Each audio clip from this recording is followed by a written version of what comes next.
Welcome to my channel Advika GS classes. आज के इस वीडियो में हम बात करेंगे आद्य ऐतिहासिक काल का। कल की वीडियो में हमने बात किया था नव पाषाण काल के बारे में। ठीक है, पाषाण काल का ये लास्ट चैप्टर है जिसमें हम बात करेंगे आद्य ऐतिहासिक काल के बारे में।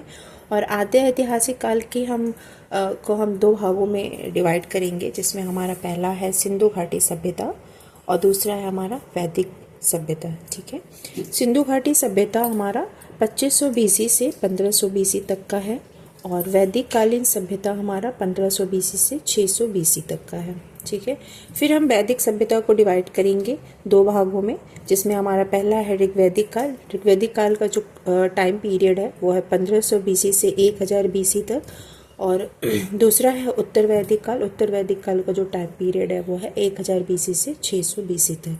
ठीक है, ये तो रहा हमारा आद्य ऐतिहासिक काल, जिसमें हमें जो स्रोत मिले उसे पढ़े भी गए और उसके बारे में हमें विस्तृत जानकारी भी मिलती है, उस लिपि को भी पढ़ा गया।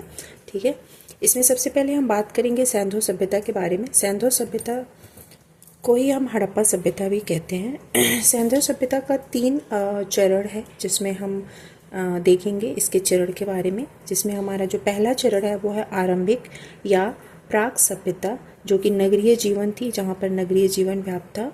ठीक है, इसका दूसरा है परिपक्व या हड़प्पा सभ्यता, जिसका अस्तित्व 700 वर्ष तक रहा था। ठीक है, और इसका जो तीसरा है वो है उत्तर हड़प्पा, जिसमें यहाँ नगरीय का पतन हो गया था और ग्रामीण सभ्यता का स्टार्ट हो रही थी। ठीक है, सैंधव सभ्यता के 3 ये लगातार काल है, जिसको हम क्रम से पढ़ेंगे और इसके बारे में हम विस्तृत जानकारी लेंगे। ठीक है, अब इसमें सबसे पहले हम देखते हैं हमारा प्राक सभ्यता। प्राक सभ्यता का क्षेत्र के बारे में हम देखेंगे, जो हमें इम्पोर्टेंट, जो हमें स्थल मिले हैं हम उसके बारे में पढ़ेंगे प्राक सभ्यता के, जिससे हमेशा ही क्वेश्चंस बनते हैं।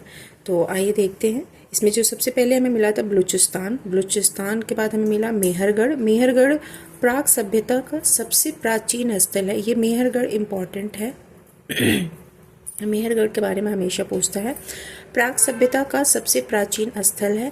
सैंधव सभ्यता की सबसे प्राचीनतम स्त्री मूर्ति मेहरगढ़ से ही मिलती है। ठीक है, इसके बाद हम देखते हैं नाल। नाल इतना इम्पोर्टेंट नहीं है, फिर भी इसके बारे में देख लेते हैं। ये बलूचिस्तान में है और नाल के नव पाषाण में ही हमें 2 प्रकार की जल प्रबंधन प्रणाली दिख जाती है। नाल के नव पाषाण काल में ही हमें 2 प्रकार की जल प्रणाली दिख जाती है। इसके बाद हम देखेंगे कोटदीजी। कोटदीजी इम्पॉर्टेंट है, मेहरगढ़ इम्पॉर्टेंट है, उसके बाद हमारा कोटदीजी इम्पॉर्टेंट है। कोटदीजी की जो स्थिति है वो है सिंधु नदी के बाएं तट पर। ठीक है, ये इम्पॉर्टेंट है, ये कई बार पूछ लेते हैं कि कोटदीजी की स्थिति किधर है, तो वो है सिंधु नदी के बाएं तट पर कोटदीजी स्थित है। ठीक है, ये तो रहा हमारा सैंधव सभ्यता और हड़प्पा सभ्यता के कुछ इम्पॉर्टेंट स्थल। इसके बाद हम देखेंगे, इसके बाद हम फिर देखेंगे इसका कोटदीजी के उत्खनन के बारे में।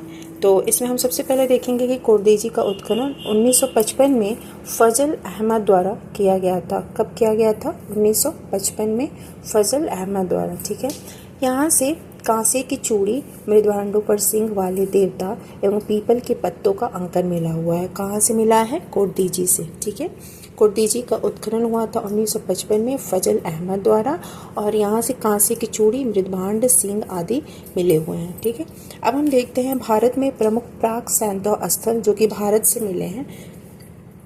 इसमें सबसे पहले हम देखेंगे राजस्थान। राजस्थान में हम देखेंगे कालीबंगा और सोथी, जो कि राजस्थान से प्राप्त है। पंजाब से हमें मिला है रोहिल और मसूरसना। पंजाब से रोहिल और मसूरसना। हरियाणा से हमारा है बनावली, राखीगढ़ी, कुड़ाल, भीड़ा, बालू। ये इम्पोर्टेंट है, बनावली, राखीगढ़ी, कुड़ाल, बालू। ये कई बार आया हुआ है UP TGT, PGT, UPSC, GIC, सारे एग्जाम में ये कई बार पूछ लेता है इनकी स्थिति की। राखीगढ़ी मैचिंग के लिए दे देगा कि राखीगढ़ी की स्थिति क्या है, बनावली कहाँ से मिला था। ठीक है, तो ये सारे स्थल हैं जो हमें हरियाणा से मिले हैं और ये प्राक सैंधव स्थल हैं। ठीक है, इसके बाद हम देखेंगे गुजरात से हमें मिला है पादरी, कुंतासी, धौलावीरा। ये सारे स्थल हमें मिले हैं गुजरात से। ठीक है, अब हम देखेंगे कालीबंगा के बारे में विस्तार से। कालीबंगा हमारा राजस्थान से मिला है और यहाँ की बस्ती की बसावट समानांतर चतुर्भुज के आकार की थी। कालीबंगा में जो बस्तियां बनी थी, उनकी जो बसावट थी वो समानांतर चतुर्भुज के आकार की थी। और कालीबंगा से जौ की खेती होती थी, वहाँ पे इसका प्रमाण मिला है। टेराकोटा की चकती पर सिंग वाले देवता का प्रमाण मिला है कालीबंगा से। ठीक है, कालीबंगा के बाद हम देखेंगे सिंधु सभ्यता को विस्तार से। सिंधु सभ्यता, हड़प्पा सभ्यता दक्षिण एशिया की ये पहली नगरीय सभ्यता थी। सिंधु सभ्यता या हड़प्पा सभ्यता दक्षिण एशिया की पहली नगरीय सभ्यता थी, जिसका उत्खनन 1921 में दयाराम साहनी द्वारा किया गया था। ठीक है, जिसका उत्खनन 1921 में दयाराम साहनी द्वारा किया गया था। हड़प्पा नामक स्थल सर्वप्रथम ज्ञात हुआ था, इसलिए इसे हड़प्पा सभ्यता भी हम कहते हैं। ठीक है, इसके बाद हम देखते हैं जॉन मार्शल के बारे में। जॉन मार्शल ने सर्वप्रथम इस संस्कृति को सिंधु सभ्यता कहा था।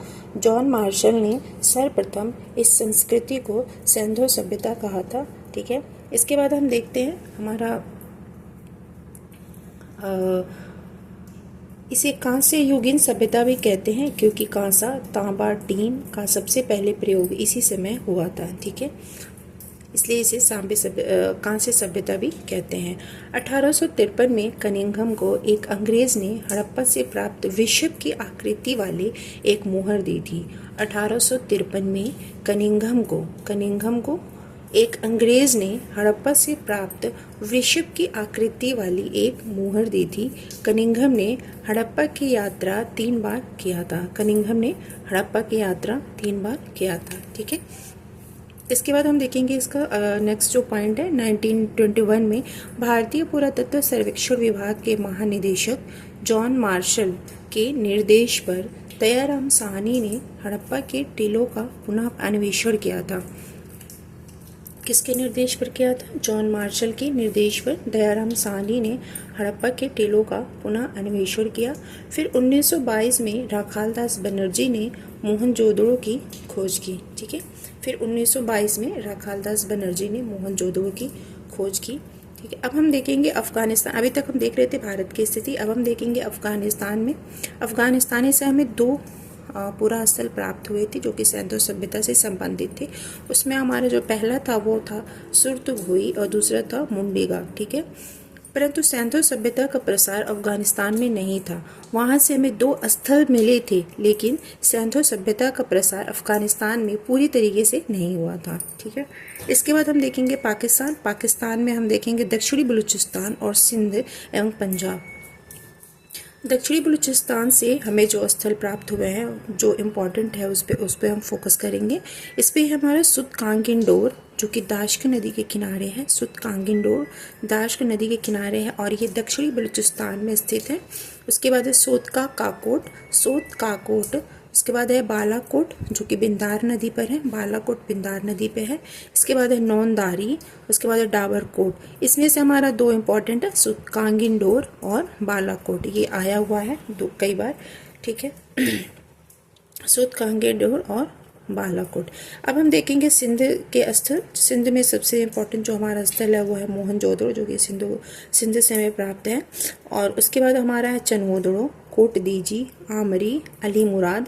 ठीक है, इसमें से ये 3 तो बहुत ही इम्पॉर्टेंट है, मोहनजोदड़ो, चनहोदड़ो, कोटदीजी। इनकी स्थिति पूछ लेता है, किस नदी के तट पे है और इसका उत्खनन किसने किया था और यहाँ से क्या हमें प्राप्त हुआ है।